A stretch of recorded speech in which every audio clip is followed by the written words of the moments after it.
This is something I really wish I would have explained better in my last video, because I really think that if more people understood this one thing, that we could actually make progress on this issue and then make decisions about it. I think it also would have cleared up pretty much every aggressively argumentative comment that came up in the comment section last time. And the thing that I wish I'd explained better and that we collectively understood more is the concept of economic income. Because the issue of economic income is the reason that tax avoidance at the very top is so insidious. So let's break it down. Let's go through this. Let's do it. You won't do it. Economic income is the concept that encompasses all of the money that somebody makes from all of the different sources that comes from. It's not just your salary. It's not your total taxable income. Those things together are something called your tax base. Your tax base is all the different money that you make that's subject to taxation. Economic income is all the money that comes to you, all of the money that you accumulate, including your tax base, and regardless of whether or not the IRS is allowed to tax all of it. Maybe the current tax rules don't consider it all to be taxable income, but a lot of economists certainly do. The people who know exactly how dangerous this situation is becoming and why we need to deal with it. A lot of the world's problems, or maybe all of the world's problems, could really be fixed if we just let the academics who actually study a particular field make decisions about things, and not the narcissistic gerontocracy that only runs for office for reasons of wealth and power, and who literally get paid off to make their policy decisions. Oh my god. Which is another reason the ultra-wealthy should pay their f***ing taxes. Anyway, economic income. It's all the money that comes to you from all of the places. In the Fox and Bluesky study from the last video, they said that as far as they know, theirs was the very first study ever that analyzed and quantified the total tax base and this enormous unequal distribution of wealth that's not captured by taxes. So we're talking about realized and unrealized gains that are coming to a person from all the various sources. The very key thing here is that this is not wealth. This is not a person's wealth, and it is not a person's net worth. Like, no, I'm not the one conflating income and wealth here.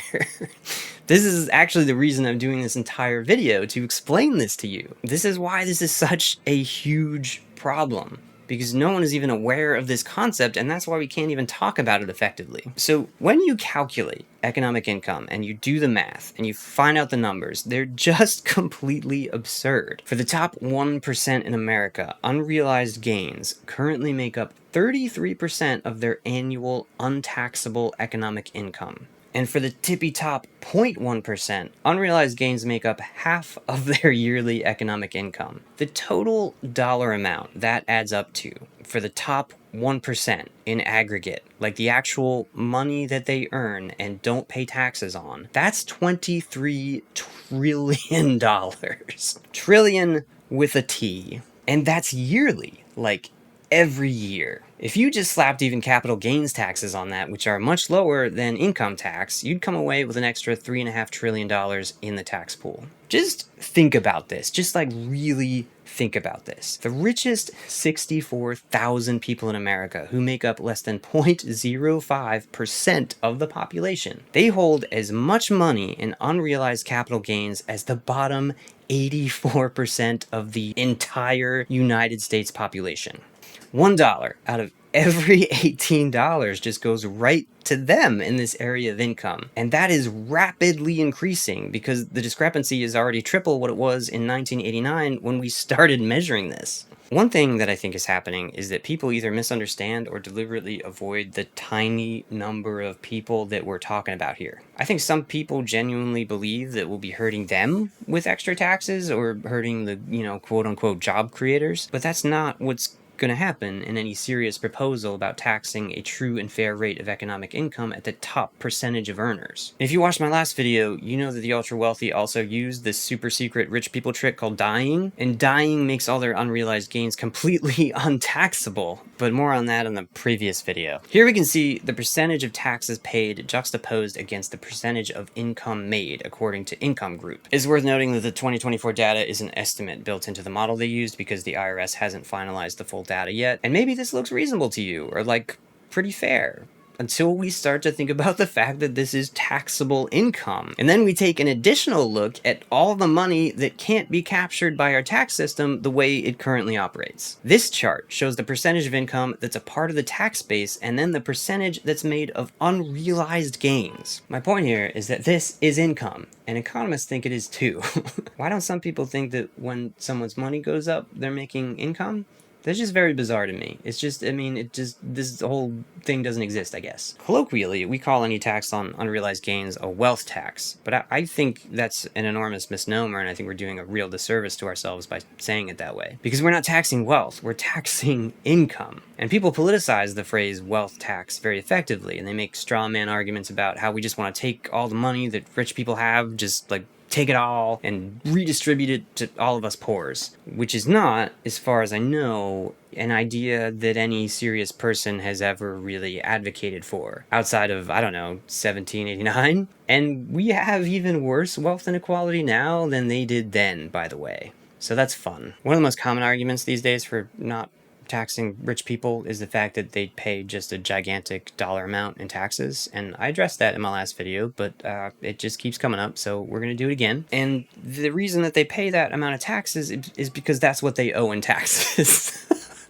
So I really do not understand this at all as an argument, but, you know, let's break it down. One person in the comment section of my last video made that talking point, which is a little funny because I brought this up and shot it down within the first minute or so of the actual video. But this is good because we can actually use this as a great example to break it down further and completely debunk one of the most ridiculous red herrings about this whole issue. This is just a screenshot of the charts that I put up at the beginning of that video with some editorializing via hashtags. I said this is misleading because it is. I did not put up the exact stat that this guy is referencing about the 42%, but that's wrong anyway, because like, you can't make this up. Because the latest data we have from the IRS is from 2024 filings for the 2023 fiscal year, and in that year, the top 1% paid 38% of all income taxes collected. Specifically, 38.4% if you want to be really exact about it. So yeah, no idea where this 42% number comes from because the IRS disagrees. The 42% number that isn't correct, but what it's meant to represent is just a very big chunk of the overall pie to just make you feel like rich people pay so much in taxes. And then the big monetary value of Elon Musk paying huge amounts of taxes. Look at this big amount of money. This is saying that he was paying $11 billion in federal taxes in 2021 alone. It's meant to make you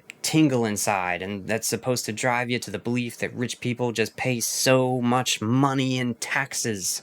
So let's check that out.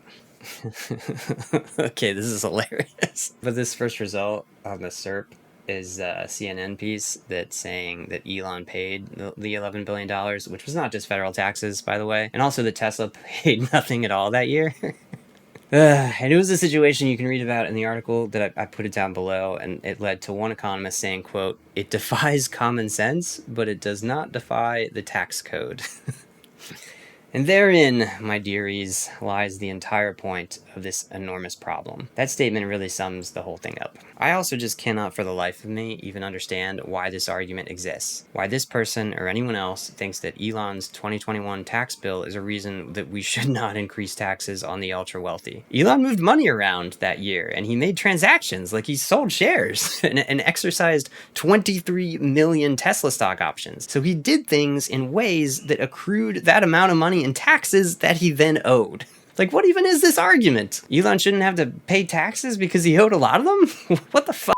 Now, he's very likely just going to go back to paying not much of anything, which is what he did in the years before 2021. He's actually a great example for our examination because we can see exactly how all this wealth compounds inside the big tent of economic income, a lot of which people just do not pay taxes on. And then only if they make decisions and they move their money do they pay any taxes on all of that at all. His net worth in the year 2020 began at $27 billion, and that number is not peanuts, but it got all the way up to $400 billion by just 2024. So that's like 4 years. And this is great because we can examine this within the context of economic income. In the years 2024 to 2028, Elon's economic income was $13.9 billion, yet he paid just $455 million in taxes, which is a rate of 3.27%. Lots of people got really mad at me about the stat that rich people only pay about 3% in taxes, and that's just how this works. That's how it is. This is how they do it. Then Elon got involved in politics, and things fluctuated quite a bit, with him stepping to that $400 billion and then losing $150 billion, so that now he's just the second richest person in the world, which is just so sad, because now he's gonna have to buy the ultra mega jacuzzi with self-filleting jets instead of the big epic galactic jacuzzi. Like I said in the last video, for the ultra-wealthy, the percentage that they really pay in taxes as compared to their economic income is a ridiculously low ratio. It does not matter what the overall dollar amount is that they pay, because that dollar amount is a percentage of what they make in currently taxable income. It's what they owe in taxes because of what they make in taxable sources. I feel like the people who make these arguments are just not understanding how percentages work. Maybe that's it. And they get really upset if the amount of taxes that are paid by rich people is a very big number. But they don't get upset at all when you point out that the obscene amount of economic income that's completely untaxable is just so much bigger than that. The top 10% are able to grow their money at high to outrageously high rates. And they don't do this through salary or business operations. They do it through asset accumulation and on vehicles that can't be touched, and that no one can ever recoup a fair share of taxes from all of that growth. So they get to use the social and physical infrastructure of America to benefit themselves and their companies. They get to use the highways to deliver their packages. They get sweetheart deals on warehouse development and real estate and tax breaks from local, city, and state authorities.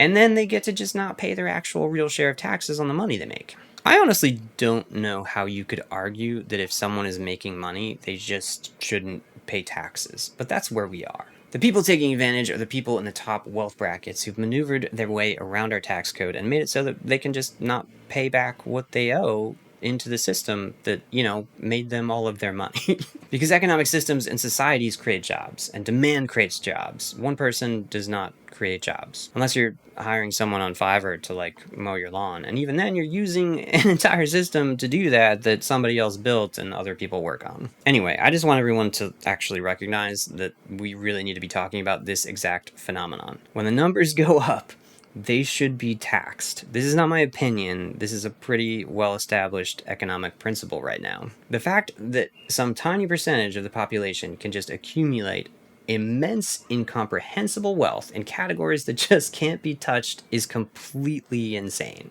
And I honestly don't even think we know the true scope of this and the effects that it's having on our system until, far in the future when someone decides to actually study this in a lot greater detail. We all live in society.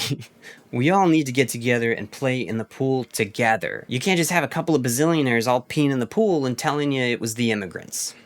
This was supposed to be a quick clarification video. I hope you've enjoyed this more thoroughly clarifying video. I'll see you next time. We'll do something more fun next time, I promise. Thinking about this stuff is stressful. Let's do something about puppies. Let's do some f***ing good about puppies.